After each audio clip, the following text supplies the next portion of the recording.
Hola, ¿qué tal? Sean bienvenidos a un nuevo episodio de su podcast Fugaz. Buenos días, Diana, ¿cómo estás? ¿Con qué ánimo te levantaste el día de hoy? Buenos días, Perla. Pues la verdad es que estoy con un ánimo muy neutral, sinceramente. Creo que son días tranquilos para nosotras. Me siento algo relajada. Ha sido una semana muy relajada, de hecho. Casi no hay noticias esta semana, pero tú, Perla, ¿cómo estás? ¿De qué ánimo vienes el día de hoy? Yo me siento muy bien, como dices, estuvo muy relajada. Esta semana realmente estuvo tranquila para lo que nosotros acostumbramos. Y sí, en efecto, no encontramos casi noticias esta semana, por lo menos yo que estuve al tanto de los noticieros, pues toda la semana no vi nada relevante. ¿Tú qué encontraste, Diana? Pues la verdad que solo me llamó la atención una pequeña noticia que la verdad me da entre risa, pero también me genera un poco de incomodidad. Resulta que al día de ayer, si no mal me equivoco, en Orlando, Estados Unidos, fueron descubiertas dos mujeres que se disfrazaban, o bueno, se disfrazaron para recibir una dosis de la vacuna de COVID-19. Como sabemos, las primeras personas que están siendo vacunadas son personas de más de 65 años. Entonces, estas personas, por lo que leí, habían alterado su año de nacimiento a la hora de registrarse en el sistema para recibir la vacuna.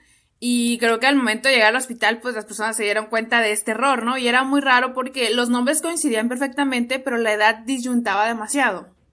Entonces, claramente desconozco si fueron sancionadas de alguna manera, pero claro que el departamento aclaró que aparentemente ya habían recibido la primera dosis, pero se desconoce en qué hospital de la ciudad fue. Y pues realmente creo que estas mujeres estaban a un paso de hacer su hazaña de ser vacunadas junto con las personas de 65 y más. No lo puedo creer. O sea, que no puedo creer, no me imagino qué les pasó por la cabeza, así como de, Simón, vamos a disfrazarnos para que nos vacunen antes. O sea, me parece un acto totalmente inconsciente, porque, o sea, personas de la tercera edad que verdaderamente necesitan con mayor prioridad la vacuna, o sea, todos la necesitamos, pero sabemos que ellos están más propensos a contagiarse y a tener pues síntomas más graves y que haya personas que se aprovechen de esta manera, no sé. En lo personal no me parece algo correcto y no sé, me da como tristeza que haya personas que siempre intenten sacar ventaja de todo, pero pues bueno, es algo que sucede y que lamentablemente pues así es su cultura, no lo podremos evitar. A mí de verdad me sorprendió bastante, digo, me pareció hasta un poco cómico, te lo digo, por este rollo de que cuando te lo cuentan como fue, parece que fue sacado de una película, ¿sabes? Como que de algo ficción. Sí, Pero en exactamente. efecto, esto pasó y pues no sé si afortunadamente, pero el sistema se dio cuenta, o sea, los doctores se dieron cuenta. Y bueno, pues quién sabe si hay más personas en el país que hicieron lo mismo y no fueron descubiertas, quién sabe. Y bueno, Perla, el tema de hoy está un poco rebuscado, un poquito extraño, pero está muy interesante. ¿Con qué te gustaría comenzar? Pues el tema de hoy es muy Diana, la verdad. Es algo de lo que a ti te encanta hablar, de tus temas favoritos, y yo dije, ¿por qué no? Hay que hablar de esto. Hablaremos en esta semana del instinto de supervivencia. Tú, Diana, que eres tan fan de este tema, ¿qué nos podrías decir, así como de manera general, de lo que vamos a hablar? Ok, el instinto de supervivencia. Recordemos primero, en efecto, este tema es muy yo y de hecho es un tema algo corto, no creo que nos tardemos demasiado, pero últimamente ha estado mucho en tendencia, bueno, más o menos, pero justamente estamos en febrero y pues es el mes del amor, ¿no? Y esa teoría me la volvieron a mandar, siempre la leo todos los años cuando llega a estos días.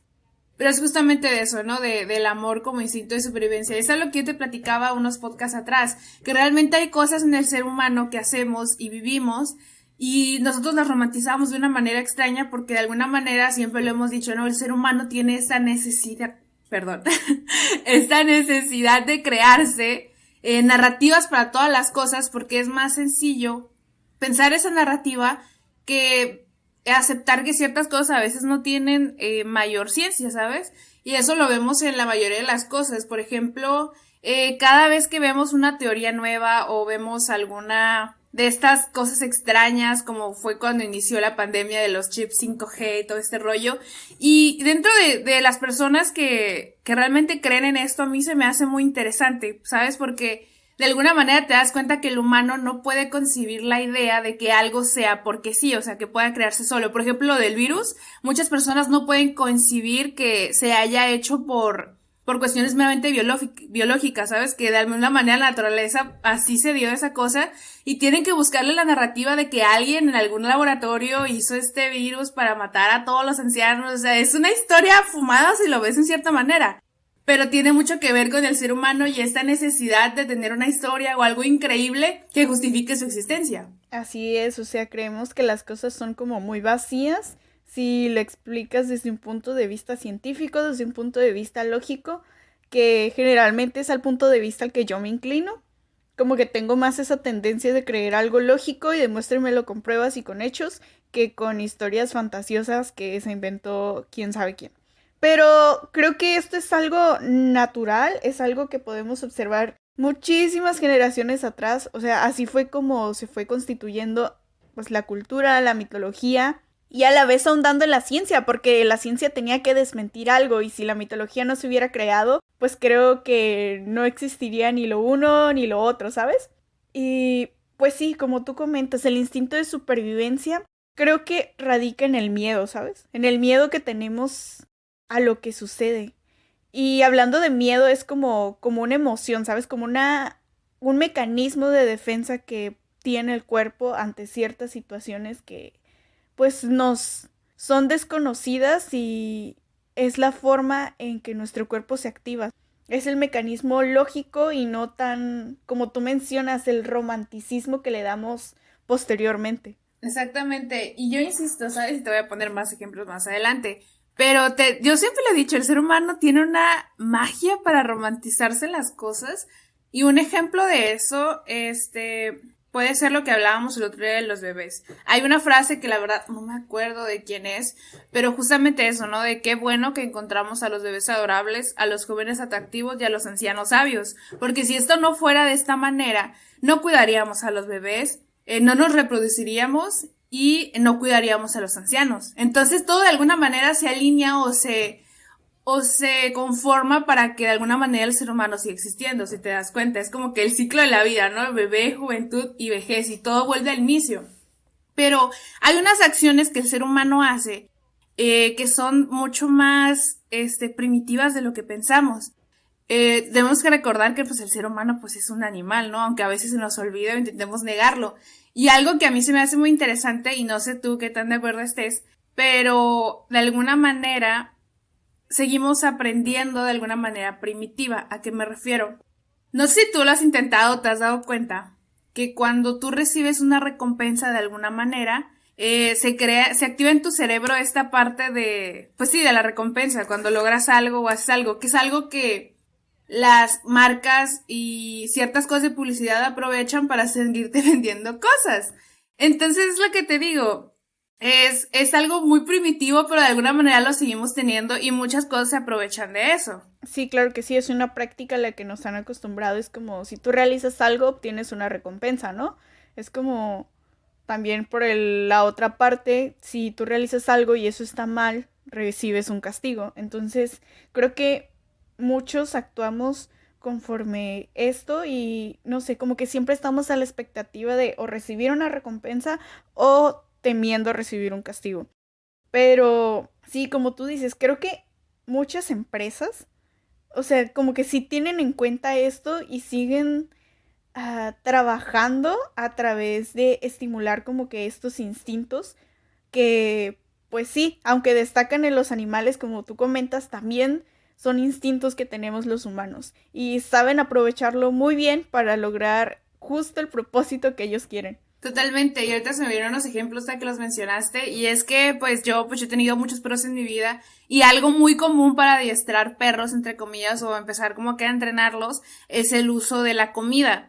Eh, Pasa con los perros, no sé explicarlo a nivel científico, pero es algo que funciona y yo lo he comprobado con muchos perros, es que cuando, justamente eso, cuando hacen la acción que tú deseas, la que tú quieras, tal vez que se mueva a cierto lugar, o que se siente, o que se tranquilice, cuando el perro logra esta acción, se le da una pequeña recompensa, ya puede ser una galletita, un poquito de comida, y esto de alguna manera tiene un nombre a nivel psicológico, la verdad no me acuerdo, creo que es conductismo, pero el perro empieza a aprender de alguna manera que, si hago esto me va a llegar una recompensa. Entonces el animal comienza a hacerlo de manera hasta inconsciente, porque desea esa recompensa, pero hay que recalcar que no es tal cual porque él comprenda que es algo bueno, sino que él lo relaciona o relaciona esa acción buena con la comida.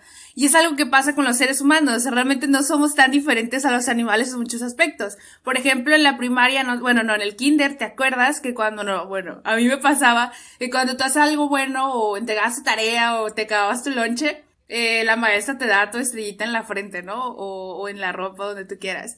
Y ahí ves a los plebes. Sí, te ponían una estrellita en la frente. Exacto, y ahí ves a toda la plebada con su estrellita en la frente, pues de alguna manera estás haciendo lo mismo, ¿sabes? Son cosas diferentes, son acciones diferentes, pero el sistema conductual es lo mismo. Y de adultos lo podemos ver, por ejemplo, en estos lugares de juegos como los casinos, que sabemos que pues hay muchas cositas ahí. De hecho, está interesante analizar cómo funcionan los casinos.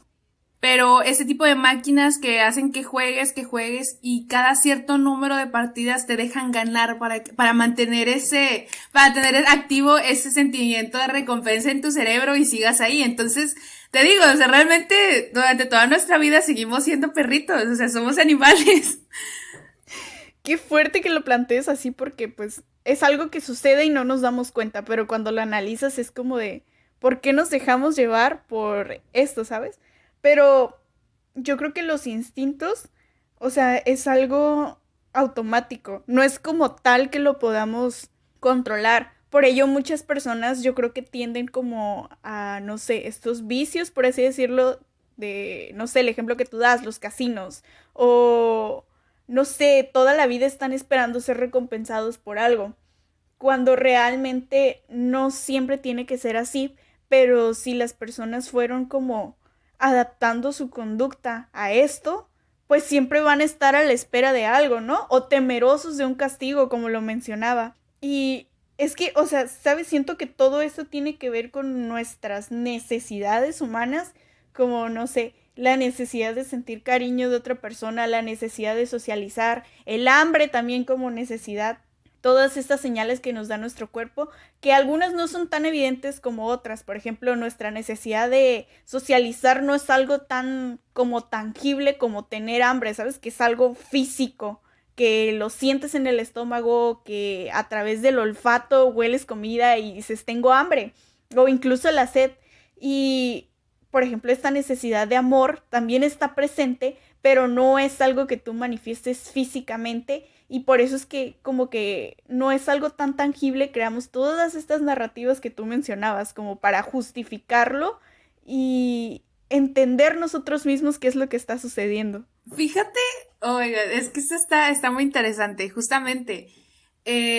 Como tú lo dices, hay necesidades intrínsecas en el ser humano que es tal cual, como cualquier animal, ¿no? El hecho de comer, el hecho de tener calor en el cuerpo para no morir, y son las más primitivas que podemos tener. Entonces, siempre están esas necesidades que, claro que son vitales, pero no son parte del cuerpo del ser humano, como tú lo dices, el amor, por así decirlo. Y es que es interesante porque creo que el ser humano es el único animal que estrictamente sí necesita de totalmente vivir en una organización o vivir simplemente conjuntamente para poder sobrevivir, porque el ser humano no puede vivir solo, y creo que algunos animales sí pueden hacerlo. O sea, me refiero no al aspecto aislado, sino que necesita personas similares, o sea, a objetos o organismos similares al suyo para poder funcionar.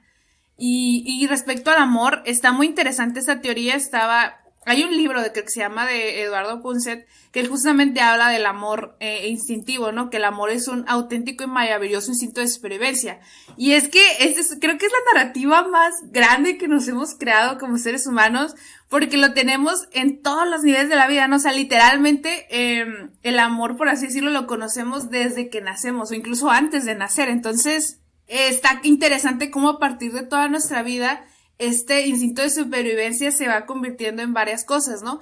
Principalmente, creo que el amor es que no sé, es que aquí hay dos posturas, que son claramente los que salen en San Valentín, ¿no? De que el amor es una mercadotecnia y todo el rollo, y creo que en cierta manera tiene cierta razón, o sea, ¿sabes? No hay tanta mentira en esa teoría, Pero ciertamente el amor también es muy en parte del aspecto primitivo, o sea, por el simple hecho de que no podemos vivir solos, nos creamos esta narrativa del amor para poder justificar de alguna manera la necesidad de una pareja o de alguien que nos cuide en el caso de nuestros padres.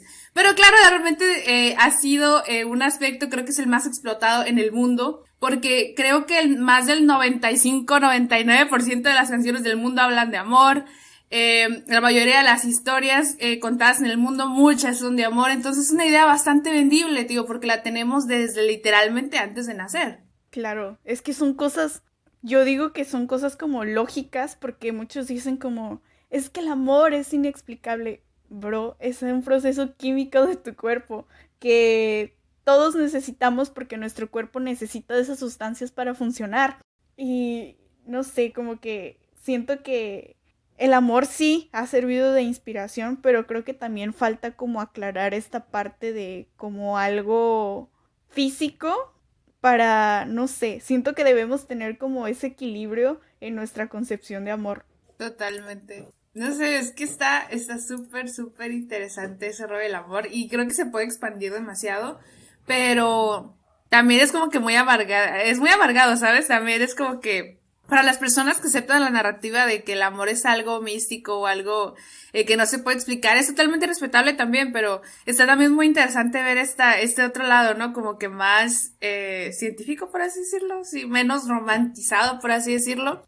Y hay otros procesos en el ser humano que también están ligados no sé exactamente al instinto de supervivencia, pero mucho al aspecto primitivo. Uno de esos puede ser el juzgar a las personas. No sé si te ha pasado que cuando ves a una persona o has escuchado de alguien que cuando ve a una persona ya automáticamente le cae mal o crea un repele hacia esta persona y ni siquiera ha hablado con ella, ¿sabes? Simplemente es como que la vibra o nada más verle la jeta.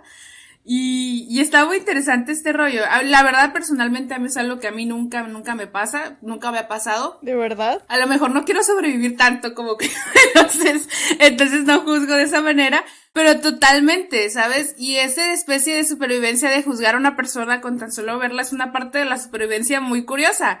Porque aunque suene algo prejuicioso o algo hasta dañino hasta cierto punto, realmente cuando vas por la calle, o sea, por ejemplo, vas en la noche, ¿no? Y ves a alguien que tal vez, para según tus prejuicios humanos, puede ser alguien peligroso para ti, te cambias de acera, ¿sabes? Y no es que ni siquiera no conoces a la persona, no sabes quién es, no sabes qué edad tiene, o si realmente es una amenaza para ti, pero tú automáticamente tu instinto es cierto, ¿sabes? No te interesa saberlo porque ya lo juzgaste de alguna manera. Entonces, es un proceso, te digo, muy común en el ser humano, pero que puede prestarse a muchas malas interpretaciones, por así decirlo. Sí, la verdad a mí se me ha pasado, o sea, no es porque yo quiera como que discriminar a las otras personas o no sé, pero simplemente sí me ha pasado de que me topo con una persona y no la conozco, pero al primer vistazo me da como, yo le digo, me da una vibra rara, porque no sé cómo explicar qué es lo que siento, pero sí, o sea, algo en mi cuerpo es como, no, aléjate, ¿sabes? Como que esa tensión de que ni siquiera siento que las palabras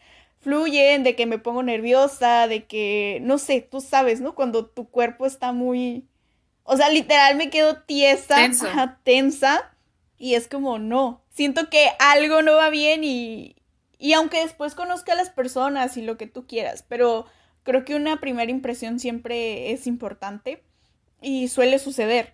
Y como tú dices, ¿no? Creo que sí, esto mucho nos ha pasado que vas caminando y te cambias de acera. O simplemente, no sé, escuchas a alguien hablar y por su tono de voz te inspira miedo, ¿sabes? Como que automáticamente analizamos ciertas características de personas o cosas que podrían ser peligrosas. Algo que a mí me pasa mucho es que a mí me da mucho miedo que un perro me vaya a morder. Nunca me ha sucedido. Pero, no sé, siempre que yo voy caminando por la calle y escucho que un perro ladra detrás de mí, instintivamente, no sé, como que me pongo tensa y me pongo alerta porque yo estoy esperando la mordida del perro justo detrás de mis rodillas. ¿Por qué? No sé. Pero creo que son cosas que, o sea, que nos mantienen alerta y nos mantienen a salvo. Yo la verdad no le he tenido nunca miedo a los perros, igual a mí nunca me ha mordido uno y no deseo que pase, pero sí, a personas que les ha pasado tengo entendido que ya les queda algo muy fuerte y claro que tiene que ver con su instinto de supervivencia, ¿no? De que ya te pasó una vez, no va a volver a pasar. Y Es algo muy interesante con lo que mencionas. La verdad desconozco cuáles sean esos rasgos, pero tengo entendido que el ser humano visualmente tiene ciertos rasgos humanos, o sea, hay ciertos rostros que a nosotros nos generan confianza, ¿sabes? Eso está fuerte porque muchas, creo que es con los rostros más atractivos, e incluso también con rostros muy similares a nosotros, que también es algo que estaba viendo ayer en redes sociales, que un post X, ¿no? De que no se han dado cuenta de que las parejas, muchas parejas se parecen físicamente y es como que sí, sí, y es como que claramente tiene su trasfondo psicológico. Hay personas que piensan que justamente eso, ¿no? Buscamos personas que sean similares a nosotros, no solo de manera emocional, sino hasta de manera física. Y es algo muy divertido, pero no me acuerdo quién lo dijo, y es cierto, o sea, ve una serie animada, o incluso algunas series normales, o sea, ajá, y la mejor manera de identificar si dos personajes son pareja, o sea, dentro de la historia, es que parezcan hermanos o parezcan familia. Y esto lo vemos en Los Simpson, por ejemplo, con los padres de Milhouse, que tienen los mismos rasgos similares, y además parejas en Los Simpson que comparten varias características físicas, y es lo que te da a entender que son pareja, ¿no? ¿Te has dado cuenta de eso? Qué miedo. Totalmente, pero está muy extraño. Medio extraño, pero sí, sí me ha tocado ver como casos así. O, bueno, es que esto creo que viene también como del hecho de que buscamos parejas que sean similares a nuestros padres, ¿no? Por eso yo supongo que si nuestros padres tienen un parecido a nosotros, eventualmente nuestra pareja tendría... Ese tema a mí me da ¿Por qué? escalofríos. A mí me parece súper interesante, o sea, es algo... me parece que... Ay, no recuerdo cómo se le llama. O sea, está interesante, pero está creepy.